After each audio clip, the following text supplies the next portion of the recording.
আমাদের এই পৃথিবী বড়ই অদ্ভুত। চলতে চলতে মানুষের সাথে পরিচয়, তারপর মায়ায় জড়িয়ে যাওয়া, তারপর হারানোর ভয়, তারপর হয়তো একদিন সত্যি সত্যি হারিয়ে ফেলা। জীবনে খুশি থাকার জন্য এই কয়েকটি কথা অবশ্যই মনে রাখুন। 1, যেখানে তোমার কদর নেই সেখানে যেও না। 2, যে বুঝতে চায় না তাকে বোঝাতে যেও না। 3, যে সত্য বললে রেগে যায় তার রাগ ভাঙাতে যেও না।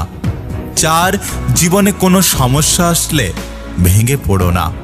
এবং 5, যারা আবহাওয়ার মতো বদলে যায় তাদের সাথে সম্পর্ক রেখো না। তাকেই ভালোবাসো যে বিপদের সময় এসে বলবে কিচ্ছু হবে না, আমি তো আছি। জীবনের প্রতিটা পা খুব সাবধানে ফেলো, কারণ বহু মানুষ অপেক্ষা করে আছে শুধু তোমার একটা ভুলের জন্য। তোমার ভালো দিকটা তো সবাই পছন্দ করবে, কিন্তু খারাপ দিকটা জেনেও যে পাশে থাকবে তাকে মন প্রাণ উজাড় করে ভালোবাসো। সঠিক মানুষ কখনো ছেড়ে যায় না, তারা সবসময় একটা কারণ খোঁজে থেকে যাওয়ার। বিশ্বাস জিনিসটা অনেক দামি, যে কাউকে করা যায় না, আর যদি একবার ভেঙে যায় তাহলে দ্বিতীয়বার আর গড়া যায় না। তুমুল ঝগড়ার পরেও যে তোমাকে ছাড়া থাকতে পারে না তার কাছে তুমি অনেক প্রিয়। বয়স যত বাড়বে ততই উপলব্ধি হবে বাবা মাই সবসময় ঠিক কথা বলতো। চোখের জল চোখ থেকে ঝরে ঠিকই, কিন্তু আসে হৃদয় থেকে।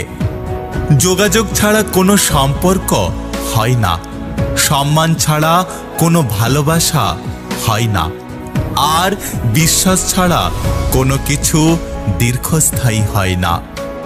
জন্ম হওয়াটা ভাগ্যের ব্যাপার, মৃত্যু হওয়াটা সময়ের ব্যাপার, কিন্তু মৃত্যুর পরেও মানুষের মনে বেঁচে থাকাটা কর্মের ব্যাপার। দায়িত্ব জিনিসটা বড়ই অদ্ভুত, যে পালন করে সে সব সময় দোষী হয়, আর যে এড়িয়ে চলে সে সব সময় ভালো থাকে। কারোর জন্য দুঃখের স্ট্যাটাস দিয়ে কি লাভ? যে তোমার মনের কথা বুঝলো না সে 2-4 লাইনের স্ট্যাটাস দেখে কিচ্ছু বুঝবে না। আমাদের সমস্ত আবদারের প্রথম ঠিকানা হলো মা। কোনো মানুষকে বিশ্বাস করা আমার কর্তব্য, আর সেই বিশ্বাসটা রক্ষা করা সেই মানুষটার দায়িত্ব। যদি ভিডিওটি ভালো লাগে পাশে থাকবেন, আর হ্যাঁ, নিজের খেয়াল অবশ্যই রাখবেন। দেখা হচ্ছে পরের ভিডিওতে, ততক্ষণ সুস্থ থাকবেন। Take care.